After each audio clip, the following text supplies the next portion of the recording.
Lantas mungkinkah Munas digelar sebelum pelantikan presiden terpilih? Berikut penelusuran tim realitas yang merekam manuver kelas wahid para elit Partai Beringin.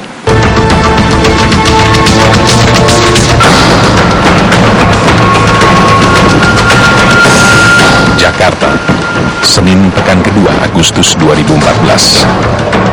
Inilah pertemuan pertama yang dilakukan beberapa organ sayap Partai Beringin untuk mengatur siasat menyikapi kabar pemecatan yang beredar luas di media massa.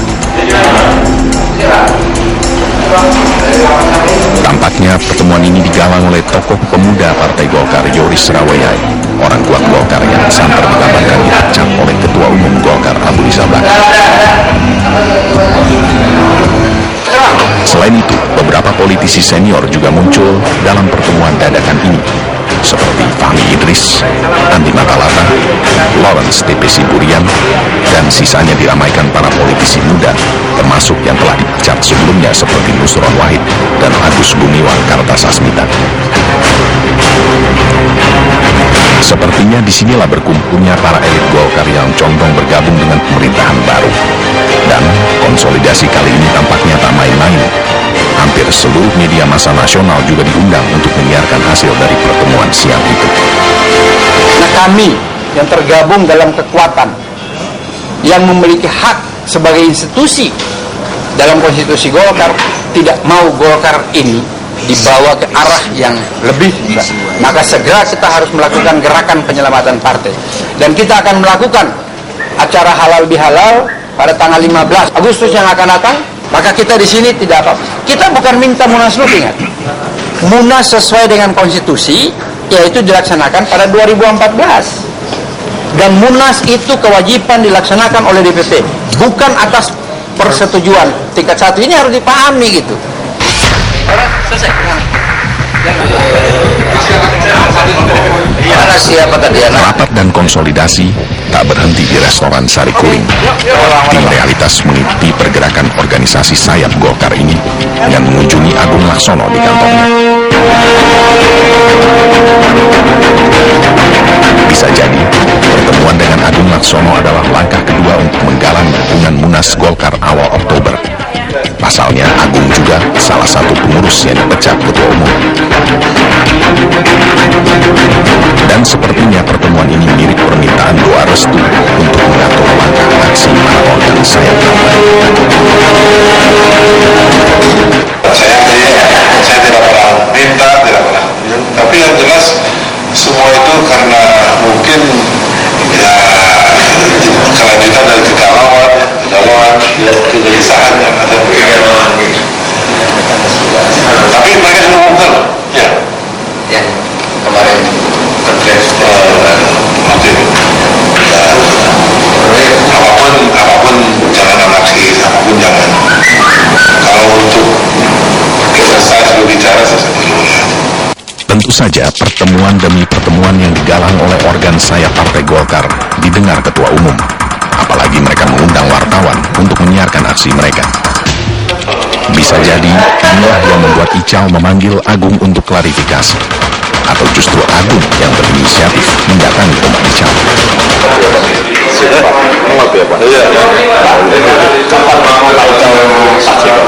Ya, saya harapkan secepatnya. Jadi malam ini tahu aja. Jawaban Agung Laksono cukup lugas. Tak mengiyakan dan tak menampik jika dirinya akan bertemu dengan Ketua Umum di rumahnya. Dan benar saja, tim realitas kembali menemukan rombongan Patwal Agung di rumah Ical di kawasan Menteng, Jakarta Pusat.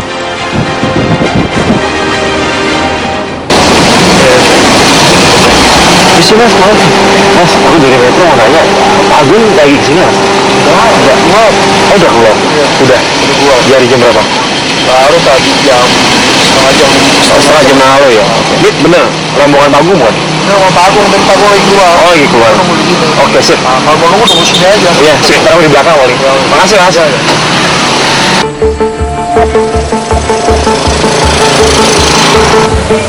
Pada saat bincang-bincang awal masih ngomongin cerita Papua, saya masih ikut pertemuan itu. Tapi begitu beliau sudah makan, saya tidak ikut karena tak makan.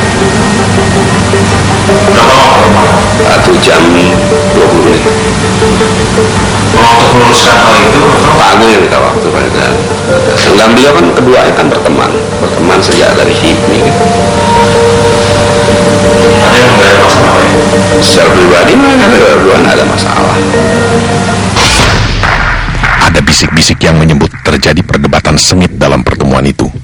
Bahkan Agung sempat ditantang Ical untuk menggelar Munas esok hari secepatnya. Namun Agung menolak tantangan itu. Ya, itu kan omongan pertemanan. Saya nggak bisa mengkut. Silakan. Memang ada tentang kalau kamu mau Munas sekarang. Saya nggak tahu, saya nggak dengar lah itu. Itu kan saya nggak bisa quote di media. Itu kan omongan pribadi. Nah, saya nggak dengar, saya mau quote. Saya quote kepada saudara sesuai dengan norma aturan organisasi, di mana saya bertanggung jawab sesuai ADART dan sesuai keputusan Munas pada waktu itu. Setelah lebih dari 1 jam, mobil dinas Agung pun keluar dari kompleks rumah Pak Ketua Umum dan entah menuju kemana lagi. Tidak ada yang tahu. Namun tim realitas tetap mengikuti safari politik Agung untuk mengkonfirmasi badai yang melanda partainya. Dari pantauan tim realitas, pergerakan Agung malam itu mengarah ke Jakarta Selatan. Dan tak disangka-sangka, Agung mampir ke sebuah hotel di kawasan Kuningan. Lagi-lagi, tak ada yang bisa memastikan siapa yang bertemu dengan Agung setelah menghadap Ical malam itu. Ya, bahkan Patwal yang biasanya berjaga-jaga juga tak muncul di sekitar lobi hotel. Setelah 2 jam menunggu, pertanyaan tim realitas soal siapa yang ditemui Agung terjawab. Malam itu Agung tengah menemui Fahmi Idris, seniornya di Partai Golkar yang kebetulan menjadi tim sukses Agung untuk meraih kursi ketua partai.